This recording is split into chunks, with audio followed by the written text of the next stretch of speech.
Jamie will be joining yours truly here shortly, but we went ahead and had to change a little bit of the schedule today, so that's why we're pretty much almost at the end of our normal show, but we're starting. So before we get started today, of course, have to remind everybody that For the Faithful, by the Faithful pre-launch sale is happening right now. You can save 20% on all our designs until this Sunday at 11:59 p.m. All our designs will be on sale. Go to NinerFaithfulRadio.com to had to cancel my alarm. NinerFaithfulRadio.com/shop to check all our all our designs and save your 20%. Go to cgiant.com, use the promo code NinerFaithfulRadio to save on all your concert, theater, and sporting event tickets, as well as help out the show. You can get your officially licensed Niner gear from the team store through our affiliate link. The link will be available in the description. Costs you no more, and it really does help out the show. Go to NinerFaithfulRadio.com/subscribe to check out all the places you can subscribe to the show, and also follow us on social media on Facebook, Instagram, and Tumblr at Niner Faithful Radio, and on Twitter at Niner Faithful R. Also, you can subscribe to your favorite Twitch channel, Niner Faithful Radio, for free via Amazon Gaming, through Prime Gaming, through Twitch. You get one free subscription a month.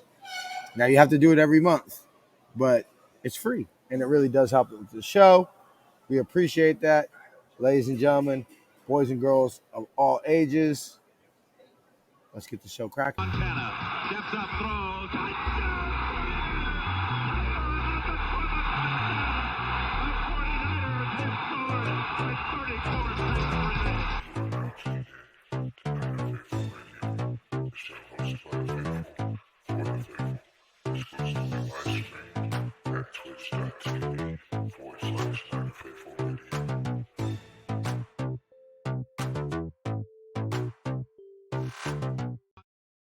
Mm-hmm. Oh, speaking of the devil, holy shit! Hold on, let's go ahead and add her on. Hey, you know what, love? You actually literally had perfect timing because the intro literally just ended. My computer was being a pain in the ass, so it was just not wanting to come on. No, that's literally all good. I literally just ended the intro, and I was getting ready to be like, "Oh, we're back," and I saw you pop up, and I was like, "Oh shit, perfect timing." So before I know y'all got most of my thoughts, so we're gonna lean a little bit on Jamie today, because we don't want to hear my thoughts twice in a row. But before we do, I know that we went ahead and had to make 5 roster cuts in order to get down to 80 by 1 p.m. today here on the West Coast. And the Niners have the following players have been released: Shaquille Calhoun and cornerback B.W. Webb, also the player that got he probably got like 2 or 3 penalties. I think it was in the game on Sunday. And then the following players have been waived: River Craycraft and Kobe Kasafi. I don't know, but Corbin. And the following player has been placed on injured reserve: Michael Kendricks. From what I heard through this article I was just reading before I started the show, it sounds like Michael Kendricks and Mo Hurst are going to be. Looks like it's going to be. Hold on, I want to get it right. Yeah, are both left Sunday's game, did not return according to Shanahan. Both are expected to be out for at least a month. And then Senero Kamakati received X-rays following the contest from a back injury. And the offensive lineman is day to day, and cornerback Alexander Myers is past the concussion protocols before leaving the game.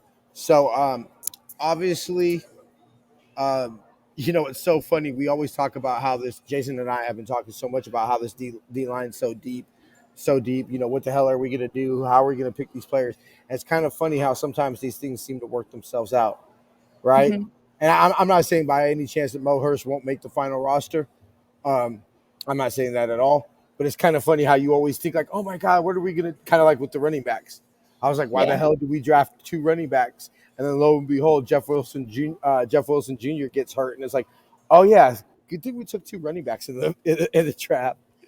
So it Yeah. is kind of funny how all these things work out. But I mean, of course, knock on wood and everything like that. But I want to say Mo Hurst and Kendricks, who we obviously at the beginning of camp wasn't even on the roster, let alone to expect it. But it Mhm. seems like we're skating from camp pretty good this year. I mean, knock on wood, pray everything you got to do. But you know, I would say this: it seems like Shanahan, they're doing something different because the practices didn't seem as long this year as they were in 2019. Now I could be tripping. Maybe that's the weather. Maybe that's the fact that it was uh, not as hot as it was in 2019 at training camp. So maybe that's the fact of not standing out in the sun for an hour and a half. Maybe it feels different sitting in the bleachers and everything like. Maybe that hour and a half feels different. But one of the things that everybody says, I had a homie hit me up who's a Cry Girls fan, Mhm. and but he's a football. See, he's not like me. I'm a Niner fan. I'm not a football fan.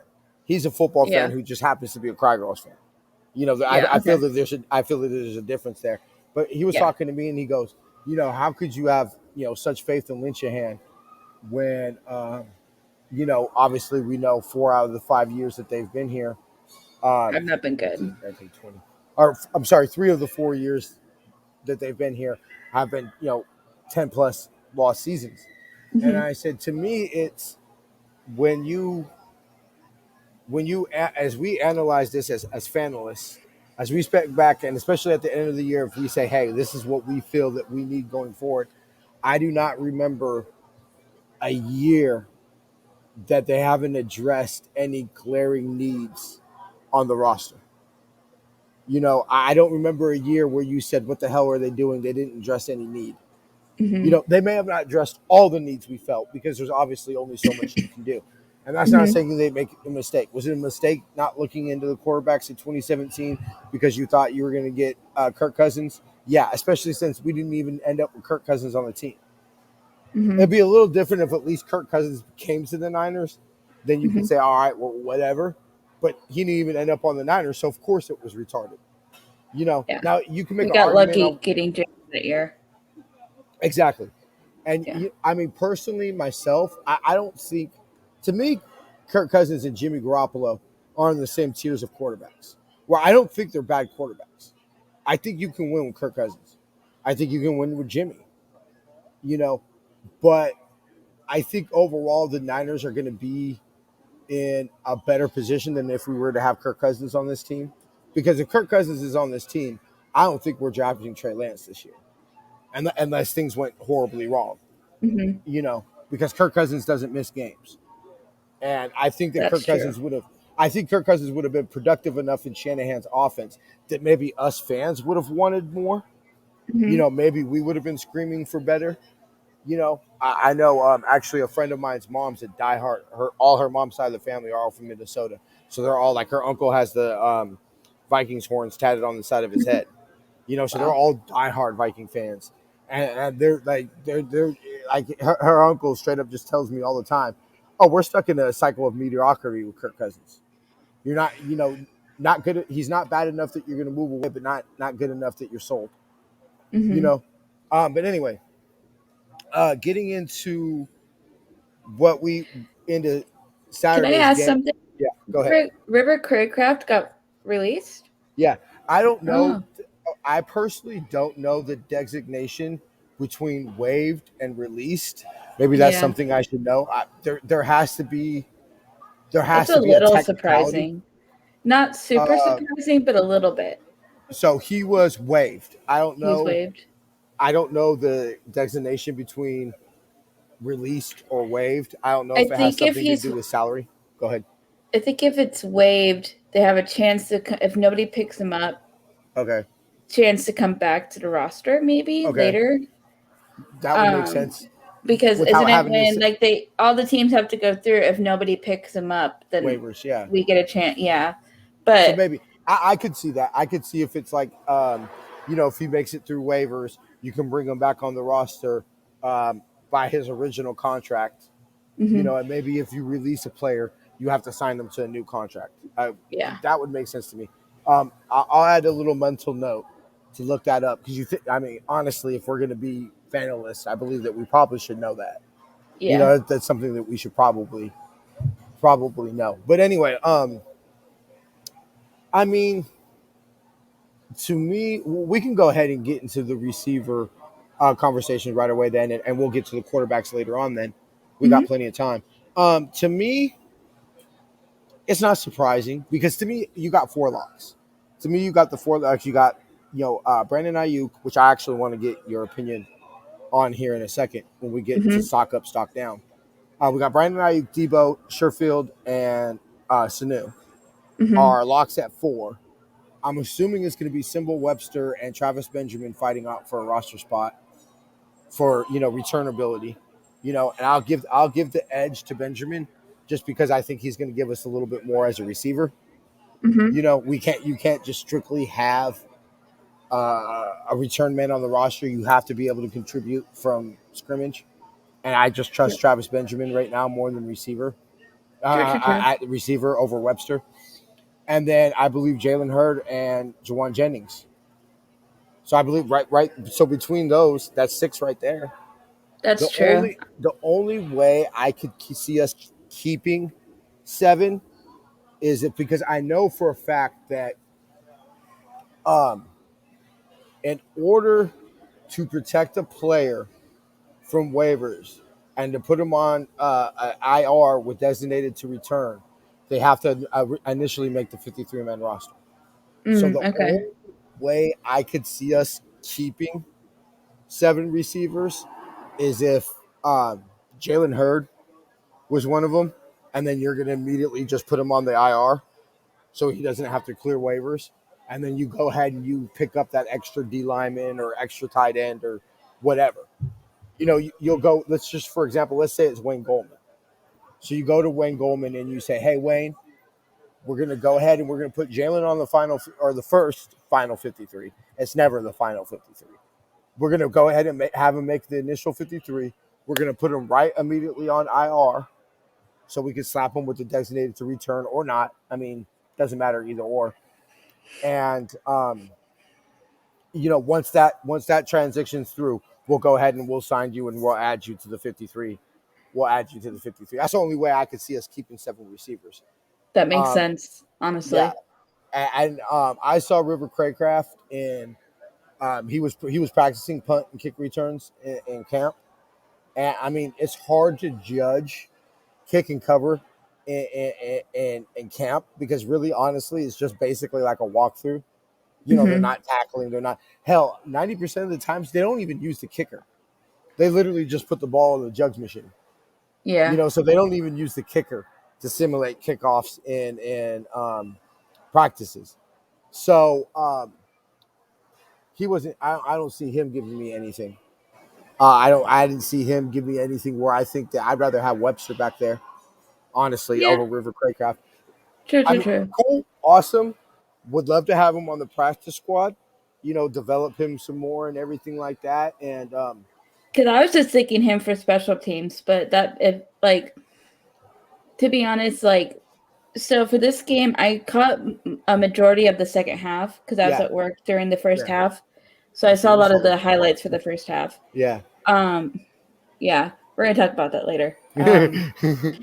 Uh, so like I felt like he had fit into that way, but yeah, with Travis Benjamin having a pretty good game in the last preseason, and then with Jawan Jennings having a lot of potential, I definitely see them like fighting for a spot, and then the other guys. So Look, yeah.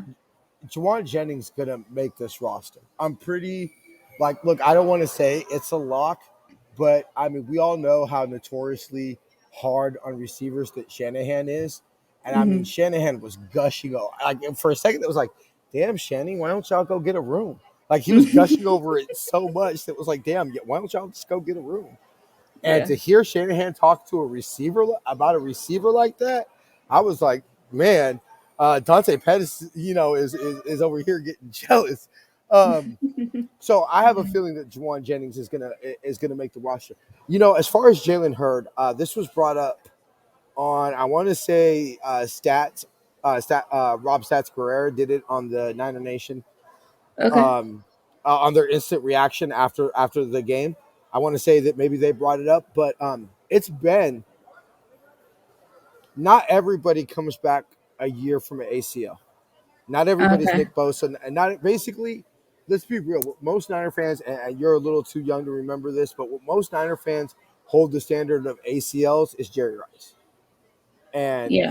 I've because heard we all that. I know, heard that. Yeah. yeah, Jerry came back to that. Matter of fact, a little funny personal story. My grandma says she still has to take Tylenol.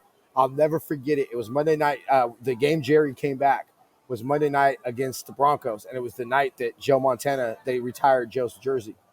Oh wow. Yeah, and Jerry came back and he caught a touchdown, and actually ended up fucking up his other knee and missed the Oh my rest of the god. season. But my grandma still says that she still has to take aspirin from how loud I screamed when Jerry caught that touchdown on Monday night. But yeah, I'll never forget that day, a day of my life, because I remember the Monday Night Football camera zoomed in on him running out of the tunnel, and I remember Sourdough Sam was going like, because I mean, this is back when ACL injuries were career threatening. Yeah. There are some people that thought Jerry Rice was never even going to be able to play again. Yeah. And the man came back the same season. Okay, That's but that's insane. Jerry Rice. That's a freak of Yeah. nature. That's God, basically. Jerry. Yeah. Yeah, that's Jerry. So, part of this with the knee tendonitis of Jalen Hurds, he's going through and everything, that maybe he's not just quite ready. Now, It's part possible. of me, I want to I want to separate by what I think the team will do and what I Okay. think personally. I want to separate that. What I think Okay. the team will do is I can see the team thinking that. I can see the team of, hey, we don't want to Rush him back. just we don't want to say goodbye to a third round pick. I mean, Yeah. let's not act like Jalen Hurd was a seventh round flyer. This man was a third round pick. Fred Warner got picked in the third round. Frank Gore got picked in the third. Joe Montana was picked in the third round. So that tells you how important third round picks can be. Matter of fact, George Kittle, they actually just, NFL Network did the top 10 players taken in the 2017 draft, and George Kittle was number 5 over, I believe, J.J. Watt's brother. What's J.J. Watt's brother's name? T.J. Watt. Is it TJ? Yeah, it's T.J. I should Yeah. know that. Yeah, so it was T.J. Watt, the two quarterbacks, and I forget who was. It was the two quarterbacks, T.J. Watt, and I forget who the fourth player was. Okay. But I would take Which that. I would quarterbacks? Mahomes and Mahomes Watson? and Watson. Yeah.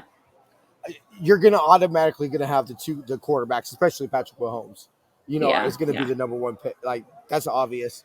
Yeah. Um, I'm okay with saying T.J. Watt over Kittle Corn, just because DN's a more viable position than tight end. Even though Yeah. George Kittle is the best tight end in the league, I'll take an edge rusher. I'm okay with that. And then Yeah. I don't even remember the player it was. Not important, but anyway, I think the team could see that and say, hey, you know what? He's not ready. Let's go ahead and put him on PUP and have him come back after the bye week and see what's up there. Me Yeah. personally, it's not like when he's lit practice on fire. So personally, I would say goodbye. Honestly, I hate to say goodbye to a third round pick, especially. Look, I was just as fired up as anybody else after those touchdowns against the Cry Girls. I was at that Yeah. game. I was at that game. So, Yeah. I was totally fired up about what we saw. But what I've seen let's not forget that was August of 2019. So when I was sitting here 2 years later, Hmm.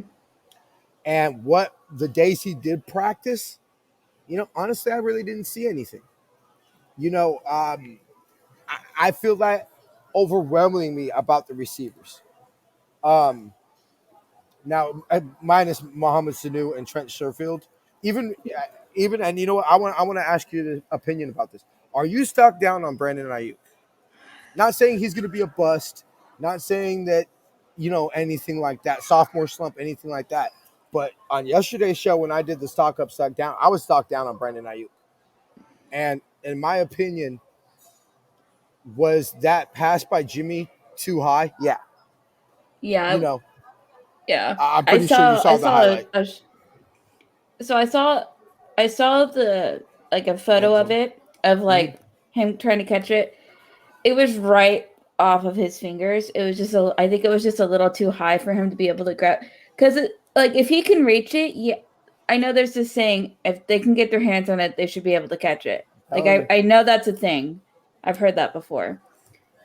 I get that to a certain extent, but if the ball but if they're in a position where they really can't get a good hold on the ball, Yeah. they're not going to catch it. Was it high? Yeah. Should Brandon tried to catch it? He did not get it.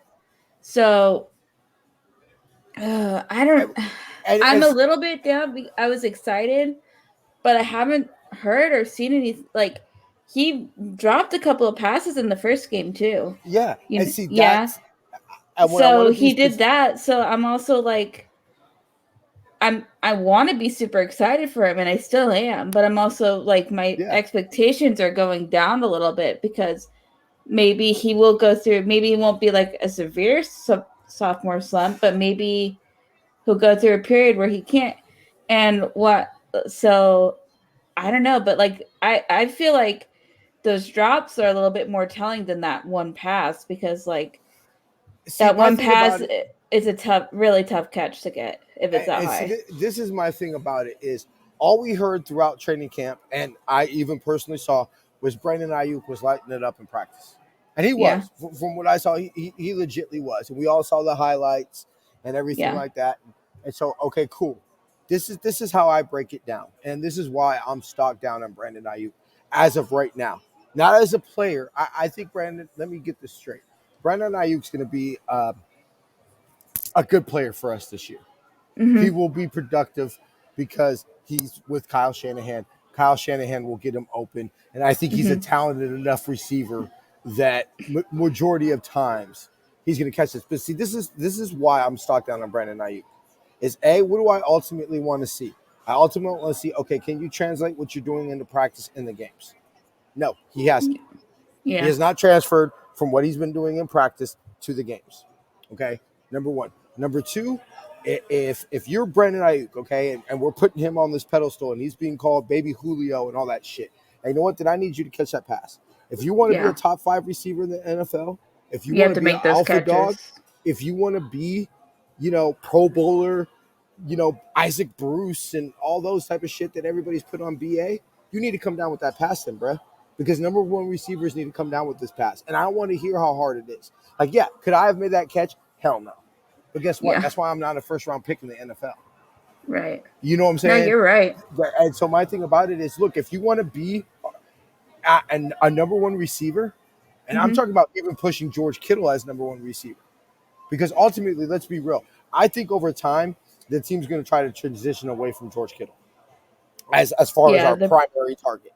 And I think slowly but surely the hope would be that those targets are going to Kittle, would go to Ayuk, and you're going to rely on Kittle less, which would preserve his body and preserve his career. I think ultimately, if you ask, that would be and that's the smart move because we want Kittle to be able to play as long as he can. If possible. And let's not act. I mean, Kittle is what, 27, 28 already? Somewhere around there. 27, so, I mean, let's not act like he's a spring chicken. Because he was older when he was 17. Drafted. He was like 25 when he was drafted, wasn't he? Here, I'll look it up right now. I want to say he was like 23. Maybe it's 23. Kittle age. So he is going to be, let me see. I looked it up right now. It's loading. It's 93. So he's 27. So he'll be 28 October 9th. Okay. So he'll be 28 this year. So look, I'm not saying that George Kittle is close to being done or anything like that.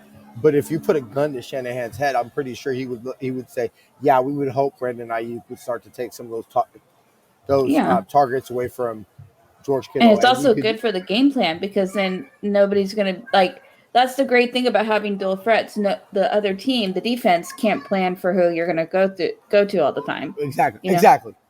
I So, mean, it's like look at the 4th and 2 play, in New Orleans. Everybody in that stadium knew the ball was going to George Kittle. yeah. Everybody in the stadium knew the ball. That you watched the play, it was clear that the Aints knew it was going to George Kittle. Yep. George just makes an unbelievable catch and run and all that.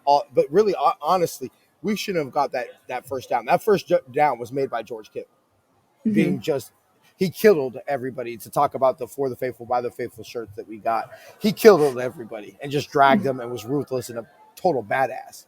But the Yeah. pass, everybody in the stadium knew. It's like the catch too, Yeah. the TO catch against Green Bay.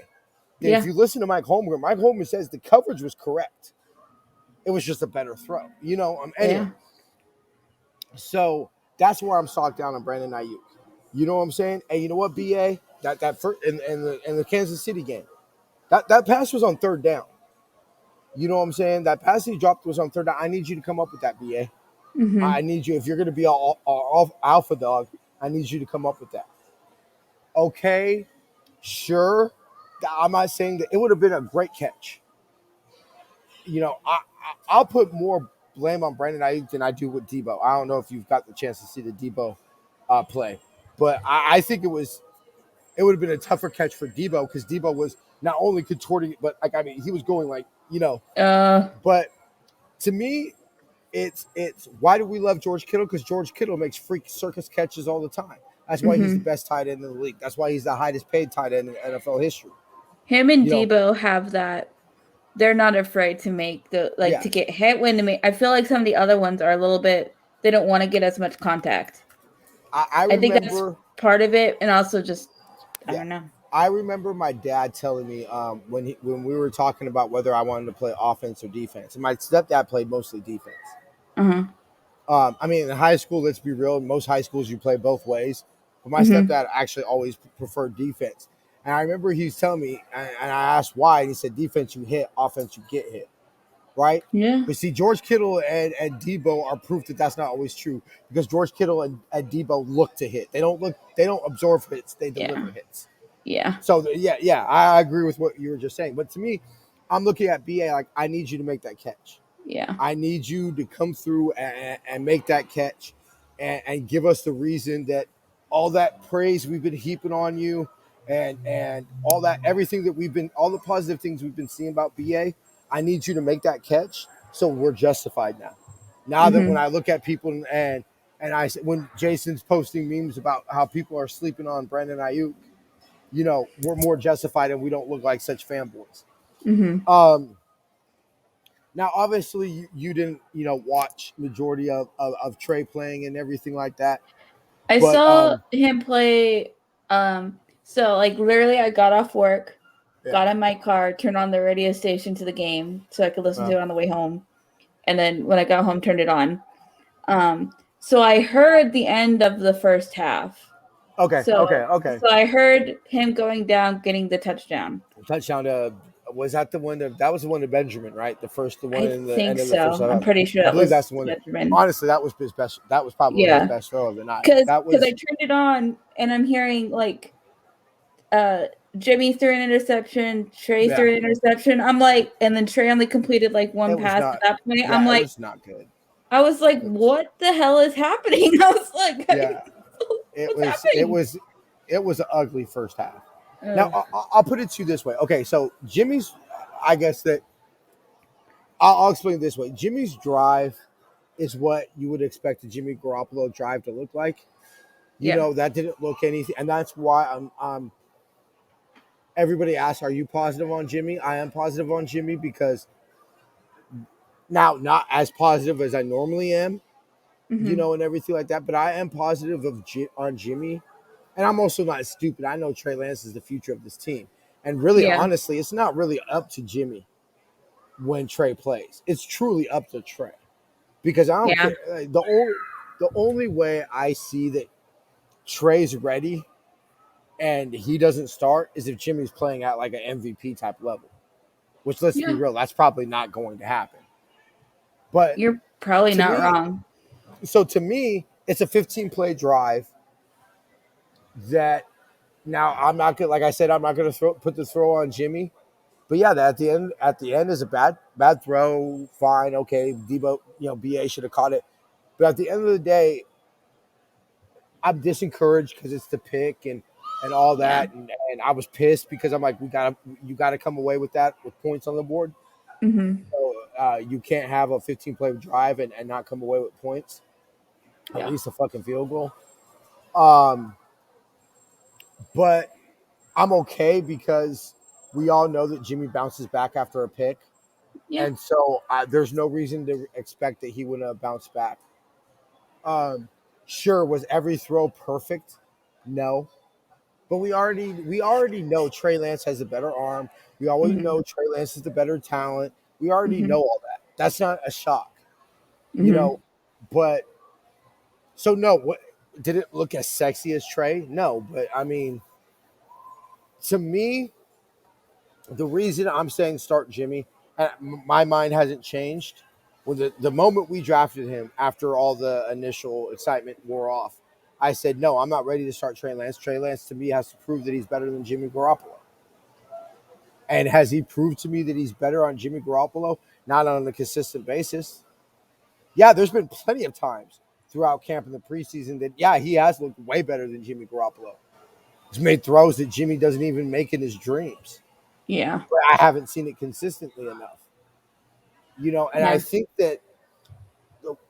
I think the frustrating thing about a lot of the start Trey now and deal with the consequences players is what they don't understand is that a lot of these players that we signed on 1 year contracts, they didn't sign this 1 year contract to go through A rookie. growing Yeah. phase of rookie. You know what I'm Yeah. saying? For shits and giggles. Guess what? Yeah. You think Jaquaski Tart cares about the future of the San Francisco 49ers? No. No, he doesn't. You know what I'm saying? Do you think Zach Kerr cares about the future of the San Francisco 49ers? Nope. Nope. Do you think Mohamed Sanu, like, you think these players give a shit about the future of the San Francisco 49ers? No, they give a shit about the 2021 San Francisco 49ers. And so I think, fine, I'm not going to say, okay, fine, a rookie quarterback will never win the Super Bowl. I'm not going to say that. But a rookie quarterback playing with the way that Trey has is not going to win a Super Bowl. Yeah. And you can't fuck us fans. I'm talking about the locker room. How are you going to go to your veteran players, say, hey, we sold you coming to the Niners. Hey, come here. You know the culture. You know all this. Plus get a chance to compete for a championship. But now we're going for a rookie who's not ready to win you that championship. How are you going to look your veteran players in the eye and say that? Yeah. And let's not be real. If we don't win, I'll say this. If we don't win and Jimmy starts the majority of games, yeah, I'm saying Kyle Shanahan's on the hot seat. If we go 6-10, or sorry, not 6-10 anymore, 7-10, 8-9, Mm-hmm. 6-11, but Trey starts 12, 13 games, and you're saying, hey, that just rookie inconsistencies is the reason we went 8-9 this year. We just had to go through. Jimmy got hurt in week 2, and so we had to start Trey the rest of the season, and we just went through too many rookie growing pains. Yeah. Yeah, I could see that, but that's the only way that happens. And Kyle Shanahan ain't on the hot seat. Yeah. You know what I'm saying? And so Kyle Shanahan needs to win. We all love him and we all believe in him and everything like that. But bro, Kyle Shanahan needs to win because he's starting to run out of excuses. Yeah. You're not. Last year he could say it was injuries. Cool, awesome. You're right, Kyle. It was injuries. When it got to the point where, hey, you know what, that team that I remember when we did our preview for the we did a show that all three of us did this offseason. And I went Mhm. down the starting lineup from Super Bowl 54. And I named how many players from that roster were returning this year. Well, at some point last year, it seemed like every player that you listed on that roster or in that starting lineup for Super Bowl 54 wasn't on the field. Yeah. Jimmy wasn't on the field. George Kittle wasn't on the field. Debo wasn't on the field. Um, there were games Trent Williams missed. You Mhm. know, like you couldn't expect to be a Super Bowl contender when the roster that got you to the Super Bowl wasn't on the field. Okay, fine. Get better. Okay, cool. My quarterback play was shitty. All right, yeah, you're right. What did I say at the end of the preview show, Jamie? We need to upgrade the quarterback room. Jimmy Garoppolo can no longer be the best quarterback in this room. Clearly, we need to upgrade at least the backup position. We cannot have that significant drop off between Jimmy and our backup. Yeah. Awesome. Okay, so we went ahead and fixed the quarterback room. But you're starting to run out of excuses. We Yeah. fine. We went ahead and Sorry. allowed you, no problem. We went ahead and allowed you to draft your quarterback so you could take care of that quarterback excuse. You Yep. went ahead this draft. You made this offseason, they made a very clear objective to bring in players who had a history of playing in games and not being injured. Mhm. So, okay, cool. But if all of a sudden the same shit keeps on, or you keep on losing, well, you're running out of excuses, bro. Eventually, people are going to start seeing the recurring theme here is you. Yeah. You know, Yeah. and so You're not wrong because he is. There's no doubt that Kyle is a great coach. Like he's a great offensive play coordinator. caller. Yes. The players like him. Mhm. Him and John have done a good job of trying to get good guys into the locker room and They have built done a it. winning roster. And they have tried very hard to do Yeah. what they do. But yeah, there's going to be a point where they're just going to run out of excuses. So it's like, and I mean, and I they're don't they're think, getting close because you're right. If Jimmy starts all these games and we eat like 6 and 11, yeah, 9 and 7 8, and or 9. whatever Yeah. the scores are. Yeah, that's going to be a problem.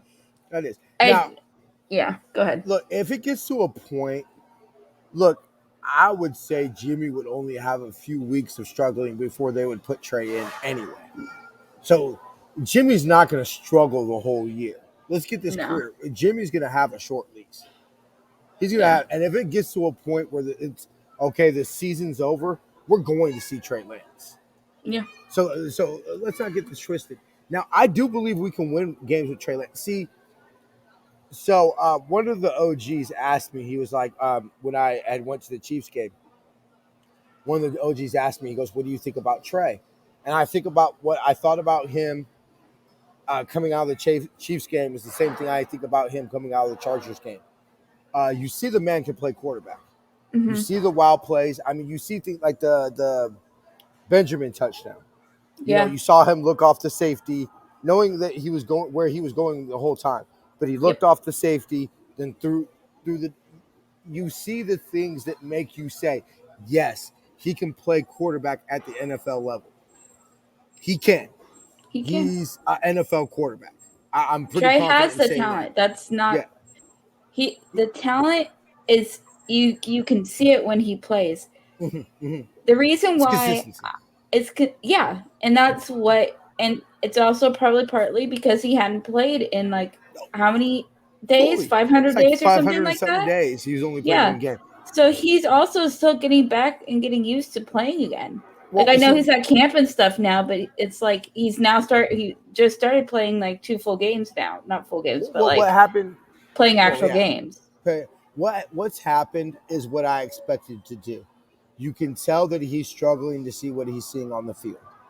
Yeah. He's having trouble probably post snap on what he's seeing, which is fine. I'm okay with that. You expect a rookie quarterback that truthfully doesn't have that much experience, even at the college level, even if it's, Division II. He doesn't have Trey Lance doesn't have that. He started 17 games. Now, I do think it's very interesting that nobody brought up the fact that Mac Jones started 17 games as well. Nobody seemed to brought that up. It was always, oh, not enough experience after 17 games. Well, hey, nobody talked shit about Mac Jones 17. Now, I understand starting 17 games in the SEC. It's SEC different. is a lot different than starting 17 games at Division II, Yeah. especially with Alabama. And so I understand part of the reason why nobody brought that up. But I don't give a shit, Jamie. Obviously, you have a car, right? No matter how many driver's ed classes, no matter how much you could take, you weren't going to learn how to drive a car without physically getting behind Yeah. the No, wheel of that's a it. car. And that's that. Trey has the physical tools. He has the talent there. That's not the option. That's not the problem. Yeah. He just needs to. That's what's great about these preseasons. Get in there, play a little bit, get more consistent. That's why I'm cool with him not starting right away, because Jimmy's used to that. And we know Jimmy can win his games for a little bit, because Trey is obviously more physically talented than Jimmy, because Yeah, by far. he could throw those crazy passes that Jimmy can't do. But like Trey's not ready yet. He's not. And like I know there's this point where like, yeah, but he's also but like what you said, like he's the rookie. You need to just throw him in and let him ride it out. Yeah, but like you said, we have a lot of players who came back here on 1-year deals who want to try to freaking win a Super Bowl. Exactly. And stuff. So like we don't have time to waste for those players to have a rookie come in and take his lumps, because the odds of a rookie winning the Super Bowl is very low. It's not impossible, but it's low. No. Look, now obviously we say this with a grain of salt, because if Trey Lance started week 1, obviously Trey Lance at week 18 is going to be a lot more experienced than Trey Lance at week 17. That's true too, so obviously he would be playing at a higher level. But I'm here to say, the way Trey Lance is playing now, and I understand he would improve, but the way Trey Lance is playing now, no, we are not winning a Super Bowl with Trey Lance playing like that. And that's not to say that he can never win us a Super Bowl. Obviously, look, I'm not stupid. Okay, none of us are stupid. I feel that people who watch this show and participate in Niner Faithful Radio, I wouldn't hire y'all if y'all didn't know football. You know what I'm saying? And I like to think our audience is pretty football savvy. The way he's playing right now just can't win us a championship. It's not. I'm not stupid. I know Trey Lance is the future. It would not surprise me. It would not surprise me if Jimmy Garoppolo doesn't finish the year on the team. Honestly. Now, am I expecting it? No. But it wouldn't shock me. You know what I'm saying? It would. If Jimmy Garoppolo gets traded, look, I'll put it to you this way. The longer it goes without Jimmy being traded, the more likely I think it's going to be him, at least until Trey's ready. And then you see what's happening after that, whether it's past the trade deadline or not. Mm-hmm. Just because I feel that, okay, if you would have told me second week into camp, the Niners traded Jimmy, okay, that's fine. I just don't believe there's enough time for Trey to get ready for week 1. Oh, yeah. I believe the time to get Trey Lance to start week 1 is past. If they wanted to deal with this whole Jimmy Trey thing, they would have traded Jimmy by now. Yeah. If they didn't want Jimmy to start. Because and you would it's have not that I don't think that Kyle doesn't see because obviously Kyle wanted Trey, because Kyle saw Trey play and saw a lot of what he liked in Trey, because Trey does the play action stuff, which Kyle likes to do very well for the most part. So, like, if they wanted to just be like, you know what, we already put a lot of investment into Trey. We traded up to get him, all this stuff. Let's try to trade Jimmy. Let's just play him. Let's just do this.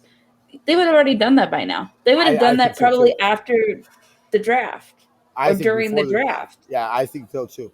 So the fact that Jimmy is still here means that he's going to be here before we at least for the beginning of the season, and possibly more if they pass the trade deadline. Yeah.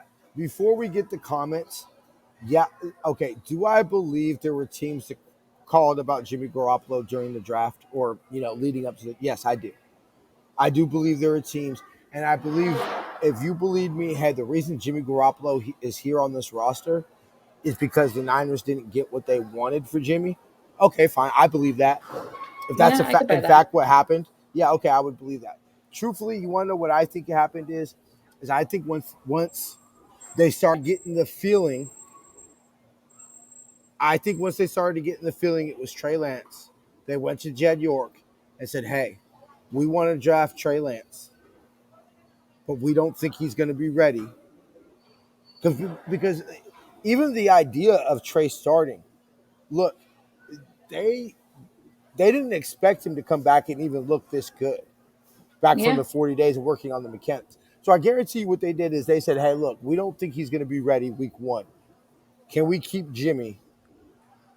And then whenever he's ready, trade him, whatever the scenario Try to do is. whatever. Yeah. Whatever this scenario is." I think that's what they did.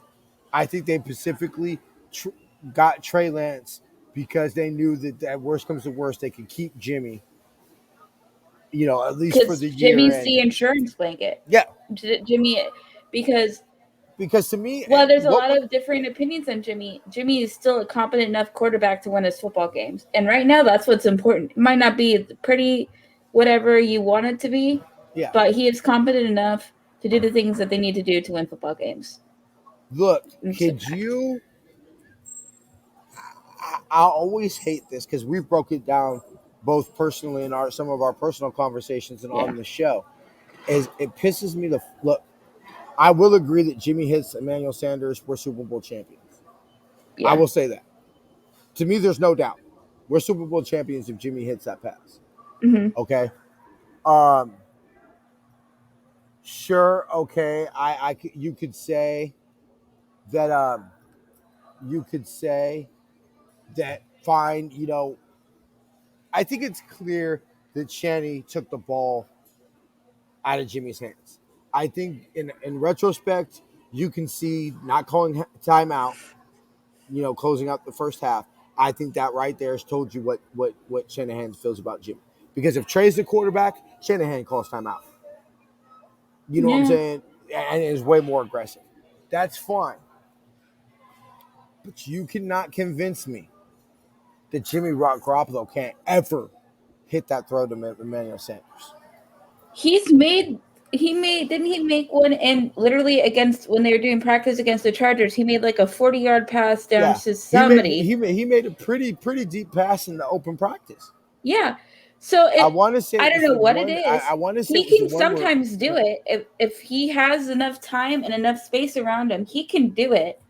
But Jimmy is an athlete. Chris Jones was in his face during that Super Bowl. It was like, what was he gonna do? You had freaking Chris Jones right here. And also, what have I told you? I've broken this down to you many times, Jamie. Mm-hmm. Look at Jimmy's 2 longest passes as a Niner. The throw to was it the throw to Emmanuel Sanders, the Rams one, and the Rams one. The throw to Emmanuel Sanders in New Orleans, the 70. Oh, okay, where he fell. Let's be real. Jimmy underthrew that ball. Yeah. Emmanuel Sanders had to stop, fall down, and then get back up and ran it in for the touchdown. Okay, that wasn't a 75-yard bomb. No, that was like ball. Okay. Yeah. And then you go to the 3rd and 16, the second 3rd and 16 against the Rams, a couple of days before Christmas. He underthrew that one because because the play happened in front of me and Mama Debbie. It was going towards the end zone that Mama Debbie was sitting in at the time. And I remember when I saw the play develop and I saw Emmanuel's, cut, I said, oh, that's touchdown. I was like, it's 6. I really honestly thought, I was like, oh, it's a wrap. It's 6. And then, Jimmy underthrows him. He slows down, catches it, whatever, secure the pass, fine, kick the field goal, fine, whatever. It doesn't matter. We won. So I've said this many times. When they put that play in, because Shanahan put that play in, hey, we're going to put this play in the 4th quarter when we need a touchdown, blah, blah, blah, blah, blah. They put that play in specifically for that position, for that scenario. What do you think freaking Jimmy was told the whole week? Do not underthrow this ball. Do not underthrow this ball. Do not underthrow this ball. Do not underthrow this ball. So what the fuck do you think is going to happen? He's going to underthrow it. Yeah. Because he's going to overthrow because you're right. And if you noticed, after that offseason in 2019, what is the one thing he worked on during the next following ball. that offseason? Doing the deep ball, because everybody was complaining that he couldn't throw it far enough. So he's doing Exactly. that. Which is kind It's of going to funny if they rattle a said, guy no matter how mentally tough he is. It's going to get in his head eventually. which is funny because it's funny because everybody always says, "Oh, he doesn't have a strong enough arm," yet he overthrew him. Think about that for a second. Your arm's not strong enough, yet you overthrow him. Yeah. Okay, look, Jimmy Garoppolo is a professional athlete. Mhm. Do I believe that Jimmy Garoppolo can throw the ball? Look, if you line up every quarterback in the NFL, is he going to be able to outthrow every No. No. You know what I'm saying? No. But that's comparable to NFL players. I guarantee you could take a million people off the street, and I guarantee you Jimmy Garoppolo is throwing it farther than every one of those million people. Oh yeah, yeah. You know what I'm He's saying? The not man's a gonna. He's professional not athlete. gonna. Like you said, he's not gonna have a strong enough arm. NFL quarterbacks, not all of them. Yeah, but your But average against person, Jimmy regular people Garoppolo's, in the streets, oh yeah, sure. yeah. Because like you said, And he's an so, athlete. look, and I mean, to me, and we're not going to turn this into, rehashing 2019 Super Bowl all over again and everything like that. But to me, I'll point the finger at stop giving the ball to Debo before I'll point the finger at Jimmy overthrowing Emmanuel Sanders. I'll say, how about we give the ball to Debo more than what? I think it was only like twice in the second half. Yeah, Kyle has that tendency. Like That's it's a weird thing because when things are working in the first half, sometimes he completely stops it in the second half, and I get that mentality a little bit because you don't want to rely on it, but sometimes he just doesn't let it keep going till it stops working. My biggest knock on Shanahan is sometimes I think he outthinks us himself. Yeah. I do. I honestly think that he needs to learn KISS. Keep it simple, stupid. You know what I'm saying? Make it. And look, we all know. I mean, it was clear that if it's working, Shanahan will do it.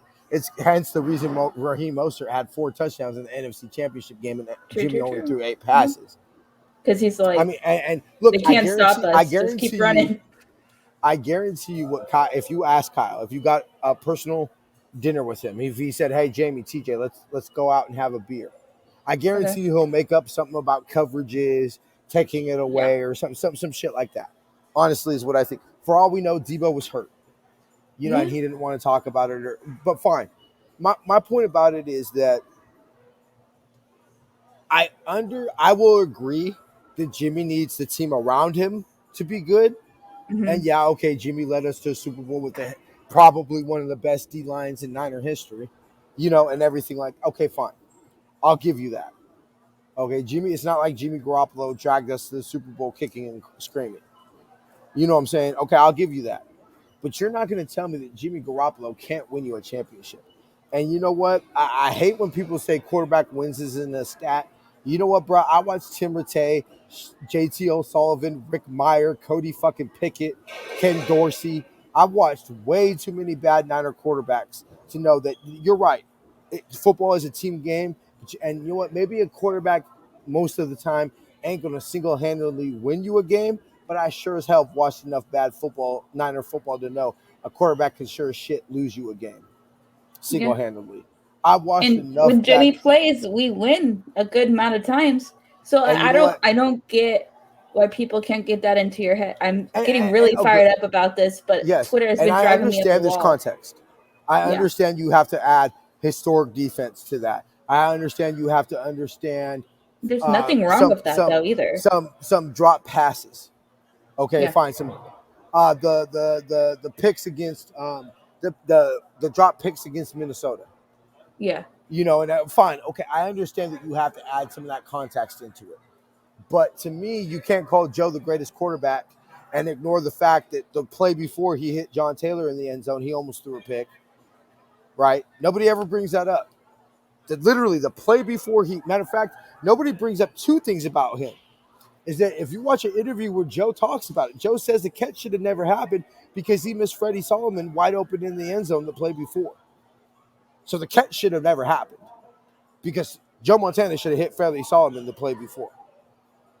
Okay, so Wow. right? And then nobody ever talks about the play before the play that literally made me a Niner fan. The reason I'm sitting in front of y'all today doing Niner Faithful Radio is because of John Taylor's catch, right? But nobody ever Mhm. talks about the play before how Joe almost threw a pick. To me, that points to the fact the missing Freddie Solomon and almost throwing a pick in the Super Bowl points to the fact that Joe's great. You don't give great players second chances because they'll kill you every time. That's what that points out to me personally. Well, hey, guess Mhm. what? You know, never give a great player a second chance. You know, that's what that points to me too. But point that out, let's show every single time that Joe had a bad game and happened to pull out a miracle out of his ass. The game against Cincinnati where literally he threw. There was 1 second left on the clock, and he threw a touchdown to Jerry. That Bill Walsh didn't think we were going to win that game. That he was so elated he skipped off the field because he thought there was no chance in hell we were winning that game. I mean, we can go through all the plays, many plays that Joe's made where we didn't deserve that game. We just happened to have Joe Montana, and they didn't. Yep. And so I agree with you, Jamie. I don't like to call myself a Jimmy Stand because I'm realistic about Jimmy Garoppolo. Yeah. I remember us having our little meeting before the week 8 last year, the game against Seattle where Jimmy played his final game. Yeah. And I remember, everybody basically pointing the finger at me saying, "Now what, T? Now what do you got to say again, for Jimmy? Now what? Now what?" Now, and I had to throw up my hands and say, I don't know.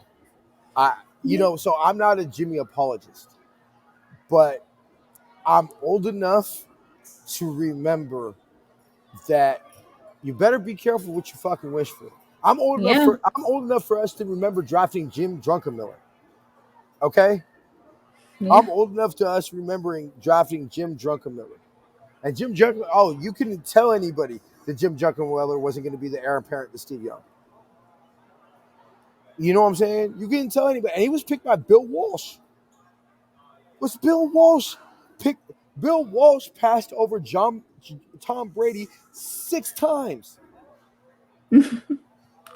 6 times passed over Tom Brady. Okay, so the point about this is that is Jimmy going to drag us to the Super Bowl? No.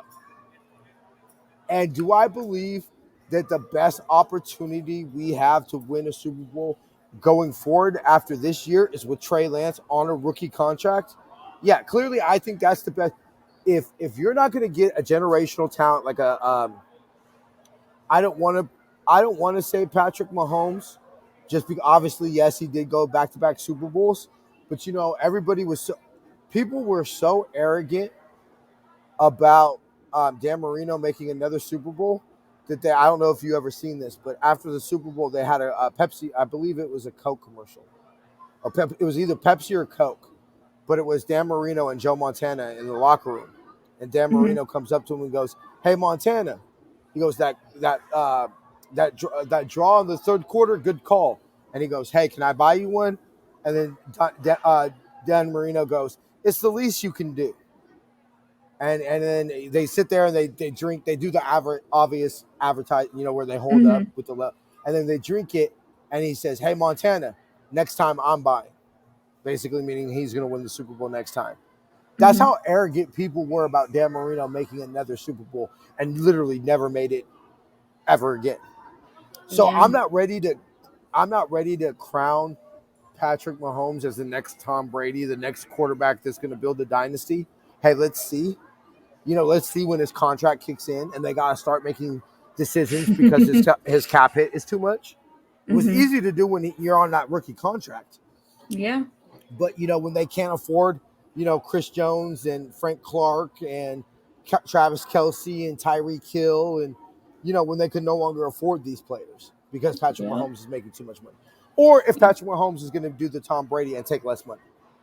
He could do the Tom Brady and say, "Hey, Yeah. I'm Make his money now and then well, not even make his a money. little Just say, bit. I'm not interested in making my money. I'm going to take less so we can build a better team around me."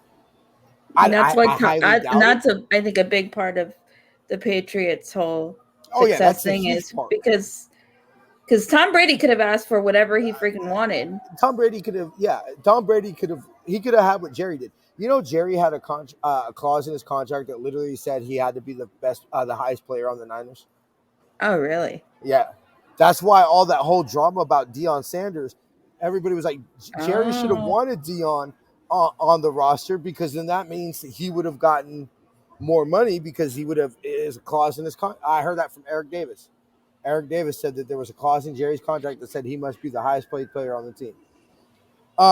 Probably not going to get away with doing that nowadays. But probably not. So, to me, if you're not going to get a Tom Brady, you know, who's just going to be, you know, one of the greatest quarterbacks to ever play, the best way to win multiple Super Bowls or to build a dynasty is to get a rookie on a quarterback on a rookie deal, because that's the only way you're going to build the best team. The only way you can have the best team in the NFL, I shouldn't say best team, the best roster in the NFL, the only way you can do that is with a quarterback on a rookie deal. Yeah. You're not wrong. Because that's, you know what I'm saying? You'll have the most well-balanced team, because you'll have talent all over the place, and you have good players. It's not just, you're not just having one position that's stacked and the rest are kind of like exactly. lower. You're not going to have Green Bay. Let's be real. Why does Aaron Rodgers only have one ring? Because Aaron Rodgers takes too much money. That's what it is. You know, Aaron Rodgers can whine and bitch and cry about how they didn't draft a receiver, they didn't do this, they didn't do that. Aaron Rodgers only has one ring because he takes too much of the Green Bay salary cap. That's why. Oh, my defense. You know, you're not wrong. No, I think about that. My defense is garbage. Well, you know what? Maybe you should have took a pay cut so you could kept AJ Hawk. Or why am I forgetting Matthews? Matthews. The one that hit Cap and Joe Staley got in a fight with. Clay Matthews. Oh, Clay. Okay. You know, those type of players that when they have that legit defense. Well, why did those players leave? Because they can no longer afford them, because Aaron Rodgers is taking up too much of the salary cap. That's why Grant Cohn's for famous saying that the Niners' best chance to build the roster that Jimmy needs to win, or that we need to win a Super Bowl, either with the rookie quarterback or with Jimmy, is to cut Jimmy and spend that $27 million to go get you a top-tier cornerback, to go get you whatever. But my excuse of that is, would the Niners do that? If the Niners cut Jimmy today and save that $27 million in cap space, they're not gonna go out and sign somebody. They're gonna roll that shit over to next year, and it's gonna say, hey, guess what? That $27 million went to Nick Bosa, went to Debo, went to Jason Verrett, whoever. And I'm not opposed to that. I'm not opposed to saying that $27 million we saved from Jimmy is going to go to keep Jason Verrett, is going to go to keep DJ Jones, is going to go to keep, Raheem Mostert or whoever. I'm not opposed to that, but let's not think that as a team cut Jimmy Garoppolo today that they're going to go out and spend $27 million. They're not. Yeah. They're not going to spend that money, which is another reason why. Because the best, I think of you watching the Nate Sutfield play and me watching Nate Sutfield play, I think that the hopes of the best quarterback room that the Niners can have being Trey Lance and Nate Sutfield, you're smoking fucking crack. If you think that the best quarterback room the Niners can have is to cut Jimmy and keep have Nate Sutfield be the backup. No, sir. No. So the best quarterback room that the Niners can have is Jimmy Garoppolo and Trey Lance. Oh, yeah. So I think overall, we're going to go ahead and go ahead and take a break. Okay. Real quick, and then Jamie and I will come in and wrap up our final thoughts, and then we'll go ahead and get up out of here. Sounds good. All right, love. So I got way too heated. I like that. I like that. Get fired up.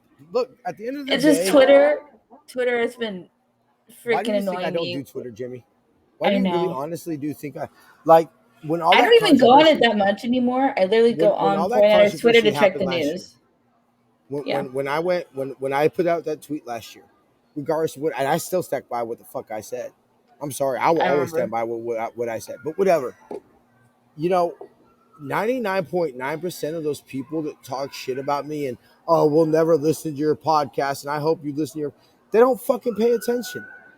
You know what I'm saying? So hey, cool. You want to criticize me about what I said about Kevin Givens? Well, where's the praise when I went on Nothing But Niners on their Twitter when Nick came down for the meet and greet for the home opener in 2018, and I said, hey, next year the Niners are going to go to the Super Bowl. Where's my praise then? Where's the comments? Where's the retweets? Where's all that shit then? Oh no. Oh no, y'all just want to be negative. Y'all just want to talk, and I ain't got time for that shit, bro. You want to disagree with my opinion? That's fine. That's what Twitter, that's what this is about. I have no problem with people who disagree with my opinion if you keep it to football. I got upset because people attacked me as a fan. Don't do that shit, cousin. I've been stabbed over my fucking football team. Nigga, I still got the scar across my Niner tat. I got the scar across where that nigga tried to cut my Niner tat. You feel me? Yeah. So No, don't I do, and that's why I attack me as honestly a don't fan, go bro. on anymore, Yeah. except to check So the news. That's it. that's what I don't do. Same thing. Jason Aponte, Splash Cousin. I was chopping it up with Splash Cousin when I was talking about Jordan. That's Splash Cousins. I was chopping it up with him at practice. You know, all these famous motherfuckers at Twitter. The SF Niners, Bad Graham. I met him. He's actually kind of a dick. Seems a little full of himself, Are we honestly. live now? Yeah, but the guy who does the SF Niners, yeah, me, him, and Jason were chopping it up after the last practice with somebody who apparently, I guess, writes for all SSI, all the Grant Cohn shit. He writes for Okay. them. Okay. We were all chopping it up, and so really, you know what Twitter's about?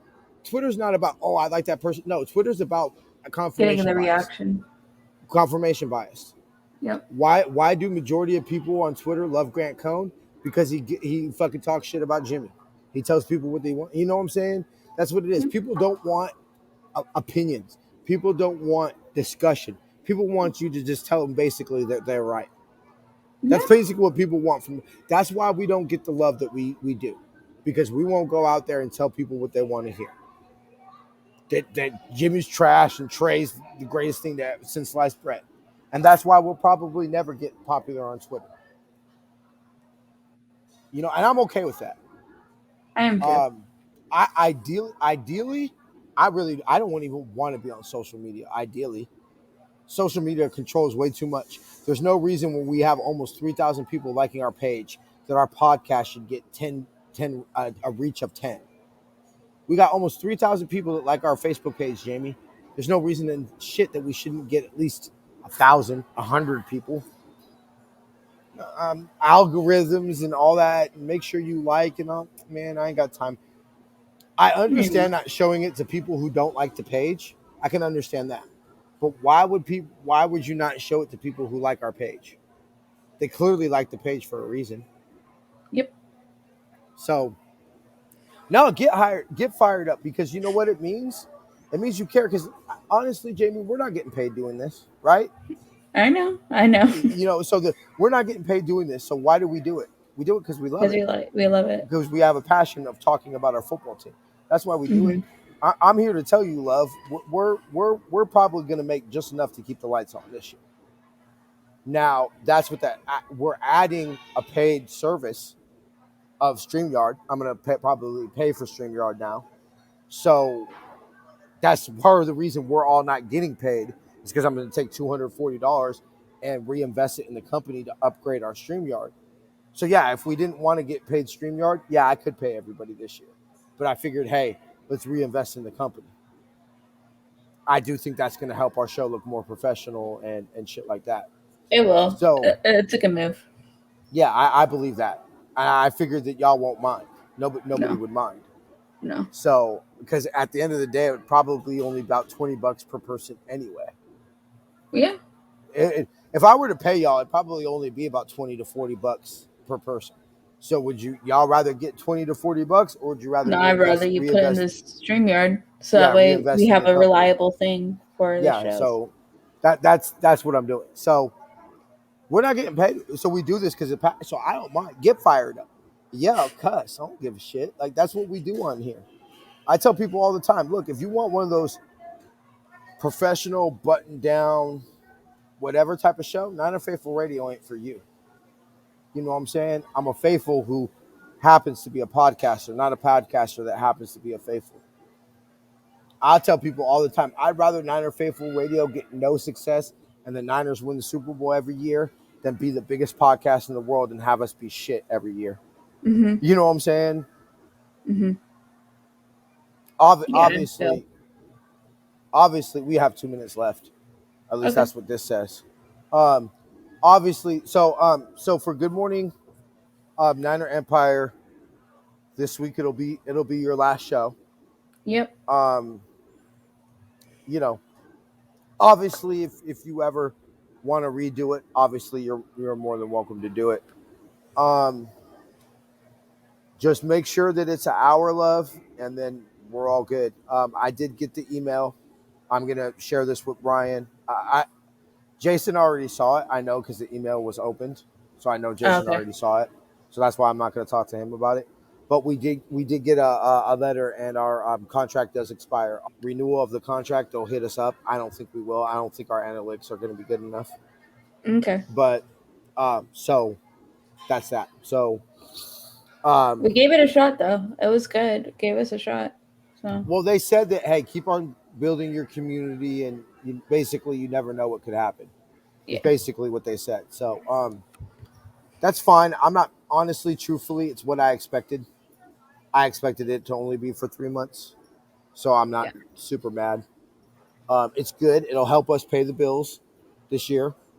A good chunk of That's why we're huge. able Yeah. to pay the bills is because we're making this money from Twitch, Yep. and it'll pay for everything for a year. And so I can say anything we make beyond Twitch and our Patreon, um, and maybe a couple bucks outside of the t-shirts. But basically, it looks like most what we make from now on will mostly be profit. So Oh, cool. that will be what I pay with y'all with. You know what Okay. I'm saying? But I don't know how much that's gonna. I've only made $44 so far off the t-shirts profit. So and that is partly going into the bills. So Yeah. yeah, everything I'm making beyond this point is profit. So if I make $1,000, awesome. I don't think so. I've literally Right. sold like 3 shirts, and like 2 of them were people that I knew that basically Yeah. were like, all right, let me support the homie's business. Yeah. But I so always I always promote it at the beginning and the end of the show. yeah, well, I So appreciate. I know you do, love, and so I appreciate it. And it's like I said, um, we'll see. You know, no worries. I mean, look, at the end of the day, I have some personal things I have to look into. As far as does my black ass need to actually go get a real job? But at the end of the day, this pays for itself. Like, yeah, I have to. A lot of times, I have to front the money, and pay everything up front, and then I just pay myself back. Well, basically, what I do is I pay off the credit card because that's basically what Yeah. everything goes on is my credit card. But Right. all right, we got about a minute. So Cool. but this isn't costing me any money. So it doesn't cost me any money. It gives me the opportunity to make some money. And you Hmm. know what? It gets me into Niner games for free, Yeah. or gets me paid to go to Niner games. True. True. True. Man, I don't see anything wrong with it. And you know No. what? I gotta, and I don't want to say the word famous, but people know me. Yeah. There are some people that walk around and everything like that know me. So that's pretty cool. Walking around the stadium and having people come up to you at training camp, having people come up to you. It's a pretty dope feeling. I ain't gonna lie. When people walk up to you, you start to kind of feel a little bit like a little celebrity. Yeah. It's nice for the ego. But That's I cool. appreciate it, love. We will be doing only um 2 shows. I don't know. I have to talk to Jason and Brian and basically see who has the time to do the preview show with me. Yeah, So I don't know. I would keep doing it, but part of the thing is my schedule. I don't know if I'm going No, to be it's able to fine. watch all the games live. So like, It's fine. Don't worry yeah, about it. that's my thing. It's like We've I'll be able talked to about catch it. at We're least good. half of them, like half of the games. We've talked about it. We're good. Yeah, I know. We're under. So it's whatever. So it will only be 2 shows this week, barring breaking news. Breaking news happens. Hey, that's breaking. We can't do anything about that. Kyle Shanahan announces Trey Lance as the starter. We got to put out a podcast, love. There's nothing we can do about that. Right. But yeah. So I'm giving everybody the 1st through the 6th off. So nobody will be doing anything. There'll be no podcast coming out. There'll be nothing. And then the 7th, we'll do our preview show. Okay. So that's when you're going to be welcome to come on, even though you're not a host on us anymore. You're welcome to come on. I'm going to have Brian come on. I'm going to have Jason. That's when we're all going to have our sit down. We're going to, rookies to watch, final record predictions, all that shit. That will be on the 7th. Then the Wednesday, Thursday, Friday, Saturday, whenever we do the preview show, that's when we'll start that schedule. So Tuesdays will be the review show, whatever other day we decide to do it. I prefer Friday just because we have the final press conference out and everything like that. So we're going to have as much information as possible before Sunday. Sounds good. That's when that will come out. So, yeah, that's how everything's going. So, like I said, you're more than welcome to come on Tuesday and everything. The more the merrier. But I'm not going to make it a requirement for you. All right, we're back. All right. Sweet. If y'all heard any of that, we apologize. We were just going through a little production. Jamie, before we get out of here, I wasn't going to do this, but I decided to. Jamie is, I don't want to say be leaving us because she'll still be working with us. She's going to be doing some podcast posting and everything like that. So this will be her last show after a year with us. I wanted to say this, love. I appreciate everything you've done for us. You were an amazing host. It was an honor to give you your shot at being a podcaster and everything like that. We're looking forward to your new role with us. I know you'll do a legendary job, and I want to make sure that everybody do Jamie a solid this Friday and watch her last episode of Good Morning Niner Empire. 9. We're doing 9 Friday. 9 a.m. here on the West Coast on Friday. Make sure that you give Jamie a proper send off because honestly, she fucking works very hard to put all this together for y'all. I say it all the time on the show, podcasting is like an iceberg. You only really see 10% of what you do. Well, you only really see about 3% of what Jamie does for us. You see her as the host of Good Morning Niner Empire. Trust me, that's only like 2% of her job. 98% of her job is all behind the scenes that nobody ever gets to see. So we appreciate you, love. Thank you for everything that you've done. Of course. With that being said, we want to remind everybody to go to twitch.tv/Niner Faithful Radio to join us for all the live streams of all our shows. For the Faithful by the Faithful pre-launch sale is here through August 29th. Save 20% off of all our designs. Go to NinerFaithfulRadio.com/shop to go ahead and get all our designs. Buy all of them, every single one. Go to SeatGiant.com. Use the promo code NinerFaithfulRadio to save on all your concert, theater, and sporting event tickets, as well as help out the show.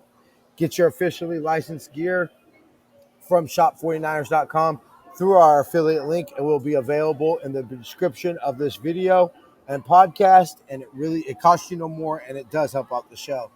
Go to NinerFaithfulRadio.com/subscribe to check out everywhere you can subscribe to the show, and follow us on social media on Facebook, Instagram, and Tumblr at Niner Faithful Radio, and on Twitter at Niner Faithful R. Let me go ahead and rate a channel. Give me 1 second. Yeah, and if you have an Amazon Prime account, connect that to your Twitch account, and you'll get a free sub for Twitch. So that's another way to help support the show as well. So, Yes, there you go. There you go. Yes. Thanks for telling me that, Jamie. Yep. My bad. I totally forgot. No, it's all good. It's all good. It's okay. We're rating. Are Who we are rated? we rating? I forget. Hill Josh. I Okay. believe he's in the program. All right. Thank y'all so much. We shall see y'all. Faith, love, and happiness. Go Niners. Bye.